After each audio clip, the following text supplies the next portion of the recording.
Hope you are doing fine today. आज के video में हम ये जानेंगे कि कॉपीराइट क्या होता है, कॉपीराइट के अंदर कैसे वर्क्स आते हैं और ये कॉपीराइट इंफ्रिंजमेंट्स सोशल मीडिया पे कैसे होते हैं, और अगर आपके साथ कभी ऐसा हुआ तो आप क्या क्या स्टेप्स ले सकते हैं। तो चलिए गाइस शुरू करते हैं। जो वर्ड कॉपीराइट है उसके अंदर ही इसका मतलब दिया है, कॉपी और राइट। मतलब एक ऐसा राइट जो किसी ओनर या ऑथर को मिलता है उसके ओरिजिनल वर्क या उसके आर्टिस्टिक वर्क पे, कि वो ही से उस पर्टिकुलर वर्क के ऊपर कॉपी बना सके। तो ये जो वर्ड वर्क है इसे सेक्शन 13 ऑफ कॉपीराइट एक्ट 1957 के अंडर डिफाइन किया गया है। तो चलिए डिस्कस करते हैं कि वर्क के अंदर कौन से वर्क्स आते हैं। तो पहला है आर्टिस्टिक वर्क। तो आर्टिस्टिक वर्क में वो सब इंक्लूड होता है जिसमें क्राफ्ट्समैनशिप या कोई आर्ट इंक्लूड किया जाता है, जैसे कि ड्राइंग, पेंटिंग, स्कल्पचर, एनकेविंग्स, फोटोग्राफ्स या कोई भी आर्किटेक्चर से रिलेटेड। दूसरा है ड्रामेस्टिक वर्क, जैसे कि आपके टीवी शोज हो गए, कोई स्क्रिप्ट्स हो गया, कोई ड्रामा से रिलेटेड हो गया, थिएटर ड्रामा की स्क्रिप्ट्स हो गए। तीसरा है लिटरेरी वर्क। तो लिटरेरी वर्क के अंदर वो सब इंक्लूड किया जाता है जो लिटरेचर से रिलेटेड हो, जैसे बुक्स हो गई, मैन्युस्क्रिप्ट्स हो गई, एक्सेट्रा। इवन इसके अंदर जो कंप्यूटर प्रोग्राम्स है, कंप्यूटर सॉफ्टवेयर है, कंप्यूटर डेटाबेस है, वो सब भी इंक्लूड किया जाता है। साउंड रिकॉर्डिंग, तो जो भी वर्क साउंड से रिलेटेड हो वो सब इसमें इंक्लूड किया जाता है, जैसे ऑडियो हो गया या वॉइस रिकॉर्डिंग हो गई या वॉइस नोट्स हो गए, एक्सेट्रा। और लास्ट वाला जो सिक्स्थ है वो है सिनेमाग्राफी। मतलब जो भी वर्क सिनेमा या सिनेमाग्राफी स्किल्स से रिलेटेड हो वो सब इसमें इंक्लूड किया जाता है, जैसे वीडियो हो गया, फिल्म हो गया।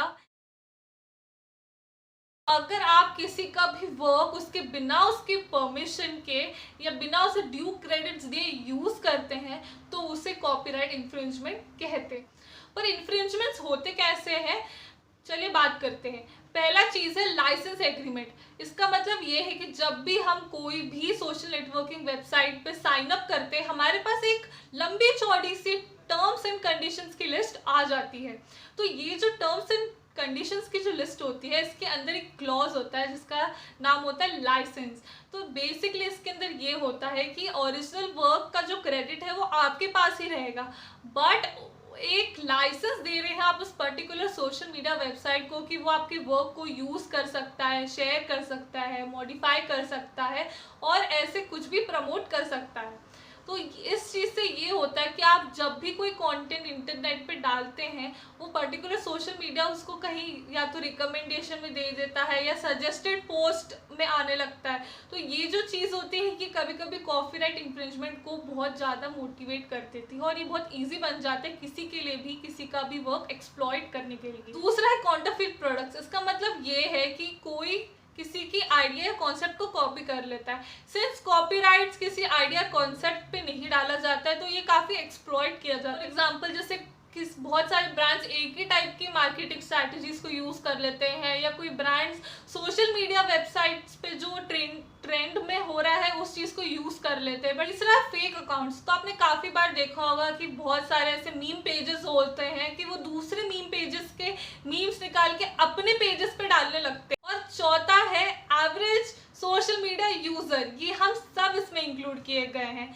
फॉर एग्जाम्पल आपको कोई पोस्ट आपको कोई फ्रेंड भेज देता है, आपको इतना अच्छा लगता है आप उसे स्टोरी पे डाल देते हैं, बट कभी आपने सोचा है उस पर्टिकुलर पोस्ट का ओरिजिनल ऑथर वो इंसान जिसने अपलोड किया है वो है कि नहीं, और इस कारण से हम अननोइंगली किसी के कॉपीराइट्स को भी इन्फ्रिंज कर देते हैं। पांचवा है लाइसेंस म्यूजिक।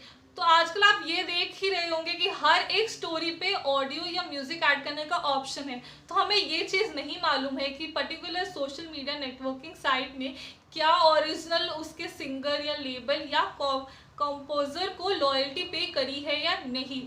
तो लॉयल्टी बेसिकली एक फीस होती है जब आप किसी ओनर या किसी ऑथर को उसके वर्क को यूज करने के लिए देते हैं। चलिए बात करते हैं कि आप अपने कंटेंट को कैसे प्रोटेक्ट कर सकते हैं इन कॉपीराइट इंफ्रिंजमेंट से। सबसे पहला एडवाइस तो यही रहता है कि आप अपने वर्क को कॉपीराइट ऑफिस में जाके अपना रजिस्ट्रेशन करवा सकते हैं। वैसे कंपलसरी या मैंडेटरी नहीं है कि आप एक कॉपीराइट नोटिस डाल सकते हैं। आपने वो देखा होगा, सी के आसपास एक बड़ा सा गोल रहता है, ये आप अपने सारे वर्क में इंक्लूड कर सकते हैं, ये इंडिकेशन देने के लिए कि आप इसके कॉपीराइट ओनर हैं। दूसरा ये है कि आप एक डिजिटल वाटरमार्क लगा सकते हैं। तो तीसरा है कि आप कोई लो रेजोल्यूशन में अपना वर्क डाल सकते हैं, पर इतना भी लो नहीं कि आप खुद ही ना ट्रेस कर पाए, इतना लो कि ताकि कोई स्क्रीनशॉट या स्क्रीन रिकॉर्डिंग ले आपके वर्क का तो वो इतना क्लियरली उसे विजिबल ना हो। ये है कि आप अपने वर्क के लिए एक अलग डिफरेंट वेबसाइट या ब्लॉग बना सकते हैं, ताकि जब भी आप सोशल मीडिया पे डालें तो आप आधा वर्क ही डालें अपना, और इसके नीचे इस वेबसाइट की लिंक डाल दीजिए और ये बोल दीजिए कि बाकी का जो वर्क है आप इस पर्टिकुलर वेबसाइट से आप एक्सेस कर लीजिए। और पांचवा तरीका है अपने इनसाइट्स को आप चेक करते लीजिए। हर एक पोस्ट के ऊपर एक इनसाइट्स का ऑप्शन रहता है, आप उससे एक्सेस कर सकते हैं ताकि आपको ये पता रहे कि आपका कंटेंट कितनी बार शेयर हुआ है और कहाँ शेयर हुआ है। इससे ये होगा कि आप एक रेगुलेशन मेंटेन कर सकते हैं।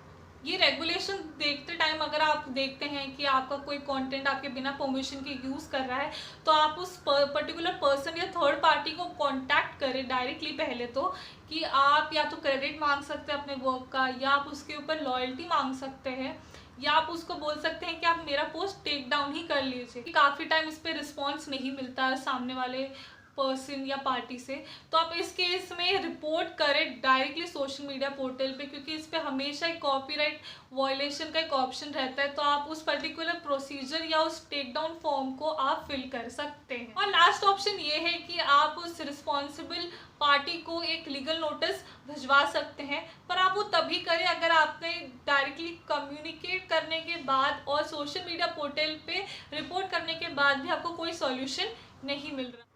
तो आई होप गाइस कि आप अपने खुद के वर्क को और दूसरों के वर्क को इक्वली रिस्पेक्ट करें, ताकि आप अननोइंगली किसी के भी कॉपीराइट को इन्फ्रिंज ना करें।